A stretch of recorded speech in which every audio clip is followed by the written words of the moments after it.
Good evening, Facebook, YouTube, Daily Motion, and Twitter. This is Rich again, back for your third and final video blog of the night for Wednesday, January 21st, 2015, around 8:16 p.m. in Berwick, Massachusetts. It's about 30 degrees outside, and it's a little bit cloudy. We might get some snow flurries up in the Merrimack Valley area. Thursday and Friday is going to be sunny weather, but Saturday, watch out. We could get a significant heavy wet snowstorm. Some news to report. The NHL Stadium Series games for 2016 have not been confirmed, but there's been speculation that the Chicago Blackhawks will play the Minnesota Wild at Target Field, and also the Detroit Red Wings will play the Colorado Avalanche at Coors Field for the Stadium Series in 2016 for the NHL. And that's about it on that. My third and final video blog subject of the night is the first of the NFL dynasties in the Super Bowl era. The first team is the Pittsburgh Steelers. The Pittsburgh Steelers won 4 Super Bowls between 1972 and 1980. The Pittsburgh Steelers came into the National Football League in 1933. It's been owned by the Rooney family, and they originally were called the Pittsburgh Pirates, and they changed the name to the Pittsburgh Steelers in 1940.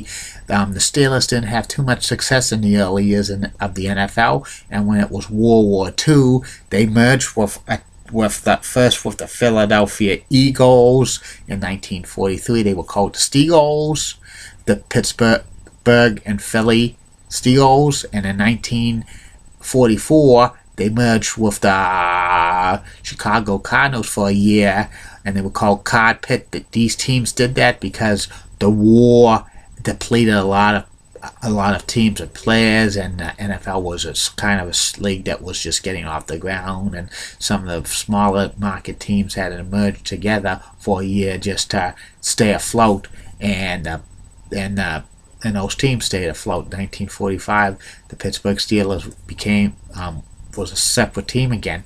They made the playoffs in 1947, their only playoff appearance into 1972. They didn't have too much success in the 50s and 60s, but a lot of people I knew who were Pittsburgh Steelers fans, old school Pittsburgh Steelers fans, told me the Steelers were kind of a tough and rough team back then. They didn't win too many games, but many teams feared playing them.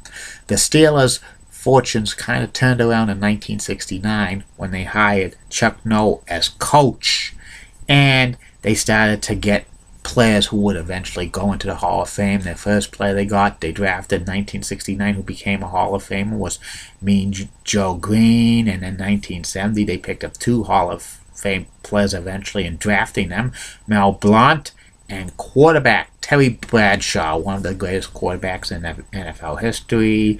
The next year, in 1971, they drafted more players, Jack Ham and Franco Harris, who eventually became Hall of Famers. In 1972, the Pittsburgh Steelers won the AFC Central Division crown. They moved from the NFL to the AFC when the AFL and NFL merged in 1970. They moved to the AFC along with the Baltimore Colts and the Cleveland Browns because they were originally in the NFL, but to make the leagues more balanced for the AFL and NFL, they moved some teams. They moved 3 established NFL teams to the AFL, which became the AFC. And this was the first of 7 AFC Central Division crowns. The Pittsburgh Steelers would win throughout the 70s, and they made it to the AFC Championship game. They had a famous game in the 1972 AFC Divisional Playoff games, the McEnroe reception, where Franco Harris caught the ball. It bounced off of a Oakland Raiders player, and that was one of the most famous games in NFL history. The Steelers lost the AFC title game to the Miami Dolphins, but that was the year they went undefeated. The Pittsburgh Steelers got to the wild card spot in the AFC in 1973, and in 1974 they drafted 4 future Hall of Famers: Lynn Swann, Jack Lambert, John Stallworth, Worth and Mike Webster. And then this is when all of these players gel to become one of the greatest one of the greatest dynasties in NFL history.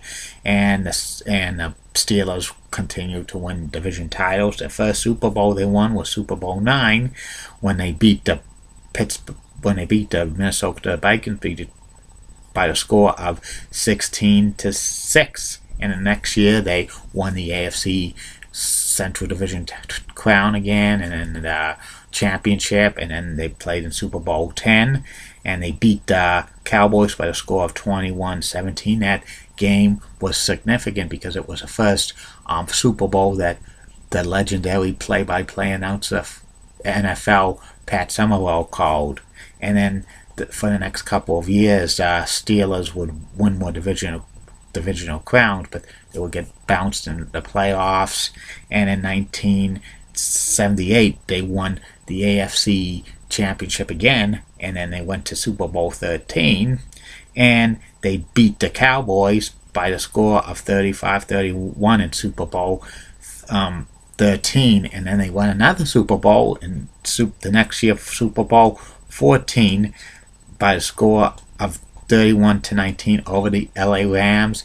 And the Steelers were a great dynasty and stuff. But after that, in the 1980s, the Steelers went through a lot of hard times because many of their players started to get aging and started to retire and stuff. And I don't think they made too many playoff appearances in the 80s. The like Chuck Noll retired as head coach of 1991.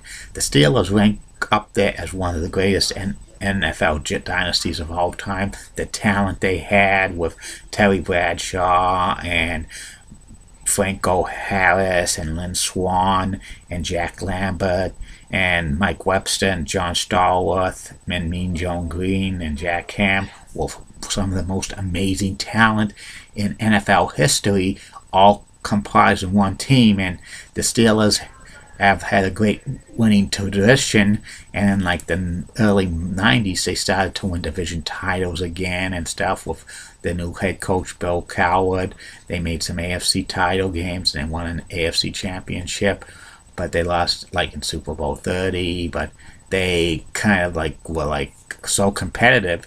In 2004 they got a quarterback by Ben Roethlisberger, and he's been playing in the NFL for 11 years, and he's won the best. Steelers have won an NFL the Super Bowl in 2006, Super Bowl 40 over the Seahawks, and Super Bowl 43 over the Arizona Cardinals. And current coach is Mike Tomlin, and the Steelers have a big fan base. I think they're one of the most popular fan bases in all of the NFL.